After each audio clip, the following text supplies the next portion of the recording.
Imagine que estou diante de você com uma pilha de 10.000 grãos de areia. Você olha para aquilo e sem hesitação afirma: sim, isso é definitivamente uma pilha. Agora, observe enquanto eu removo cuidadosamente um único grão de areia. Você chamaria isso de pilha? Claro que sim, né? A diferença é quase nada, insignificante. Remova outro grão e ainda é uma pilha, certo? E mais outro e outro grão. Continue comigo nesse processo. A cada grão removido, você continua concordando o que resta ali, afinal, é uma pilha, né? Como um único grão poderia fazer a diferença entre uma pilha e uma não pilha? Seria absurdo. Seguindo essa lógica impecável, grão por grão, chegamos à conclusão bizarra. Mesmo quando restam apenas 2 grãos de areia, ou até um único grão solitário, você seria forçado a admitir que ainda temos uma pilha. Mas isso é obviamente ridículo. Um grão de areia não é uma pilha. Bem-vindo ao paradoxo de Sócrates, um dos quebra-cabeças filosóficos mais antigos e perturbadores da história humana, formulado originalmente pelos filósofos gregos há mais de 2000 anos. Este paradoxo simples expõe algo profundamente descoerente sobre como pensamos, categorizamos e falamos como o mundo ao nosso redor. O nome Sócrates vem da palavra grega soros, que significa pilha ou monte, mas não se deixe enganar pela aparência e simplicidade do exemplo.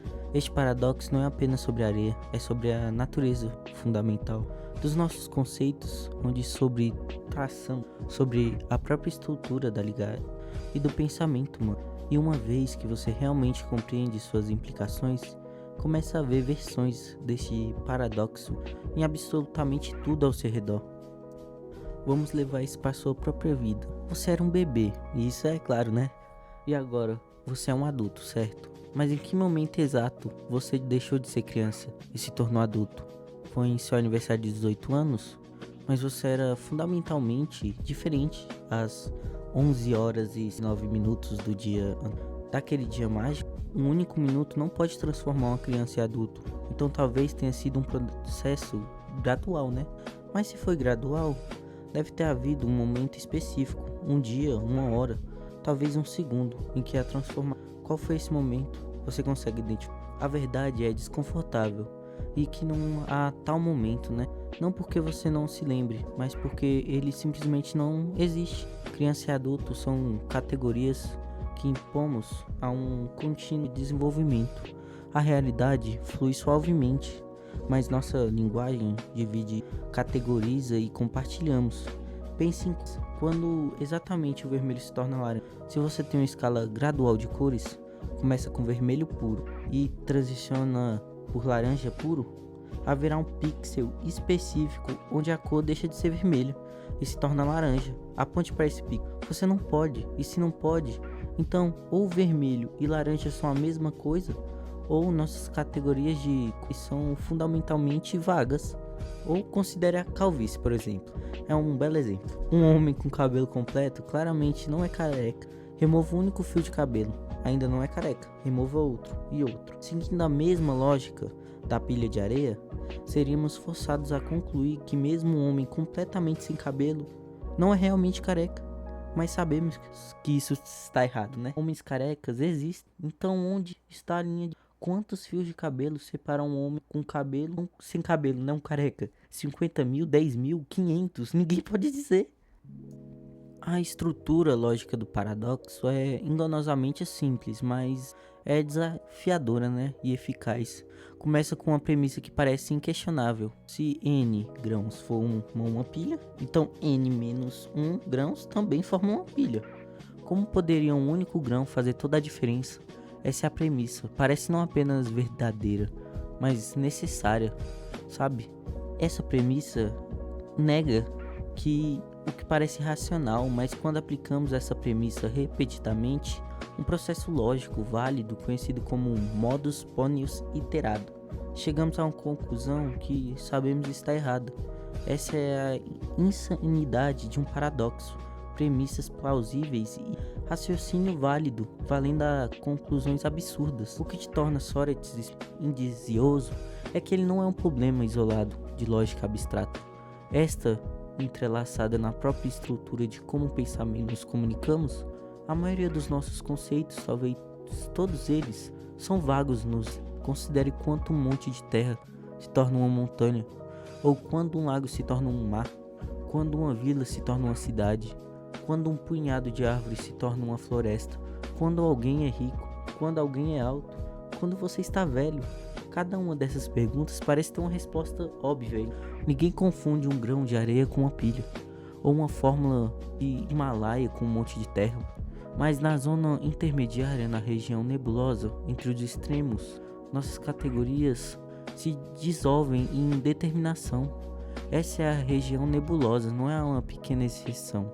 Ela é vasta, talvez até a maior região, certeza em ambos os lados. Agora você pode estar pensando, tudo bem, então alguns conceitos são vagos, e daí? Por que isso deveria me preocupar? A resposta é que essas ciências profundas e práticas considerem questões legais e morais. Depende de categorias precisas. Quando exatamente um feto se torna uma pessoa com direito, a lei precisa de uma resposta. Mas a biologia oferece um processo contínuo sem linhas claras. Quando alguém é responsável o suficiente para votar, dirigir ou beber álcool, diferentes sociedades traçam essa linha em lugares diferentes, revelando sua diferença essencial. Filósofos têm lutado contra o paradoxo de Sócrates por milênios, propondo várias soluções, cada uma delas com suas próprias virtudes e problemas. Uma resposta é simples e abraça a vagueza. Esta é a abordagem da lógica fútil ou difusa, desenvolvida no século XX. Em vez de dizer que algo é definitivamente uma pilha ou definitivamente não é uma pilha, a lógica fútil permite grau de pertencimento a categorias. 10.000 grãos tem grau de pertencimento a 0. 5.000 grãos podem ter grau de 0.710 grãos, talvez. Um único grão tem grão 0.001. Isso reflete melhor como realmente pensamos e falamos. Quando vamos algo intermediário, nos paralisar, tentando classificá-los binariamente, reconhecemos que é meio isso, meio aqui, mas essa solução tem seus próprios problemas. Se aceitamos seus graus de pertencimento, enfrentamos versões de segunda ordem do paradoxo. Quando exatamente algo passa de 0.5 de pertencimento para 0.49, não apenas movemos o problema um nível acima, é para muitos propósito, prática, especialmente legais, linhas claras de gradientes. A resposta mais radical é o epitecismo, que separa uma pilha de não. Nós sim não sabemos qual é, e talvez nunca há um fato objetivo da questão. Quando dizemos onde está, isso preservar a lógica e evita abraçar a vagueza, mas ao custo incognitivo, muitos consideram filosoficamente inaceitável.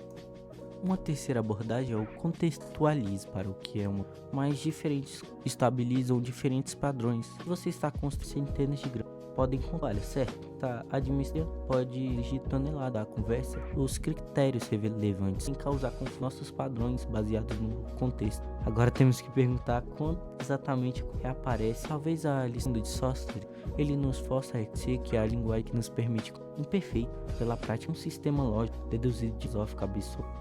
Se você gostou do vídeo, já fortalece o canal. Eu posso ter gaguejado em alguns momentos, né? Mas eu tô começando agora, então se inscreve aí pra fortalecer. Se vocês escutar algum barulho de obra, é porque em cima da minha casa tá tendo obra, então tá bom.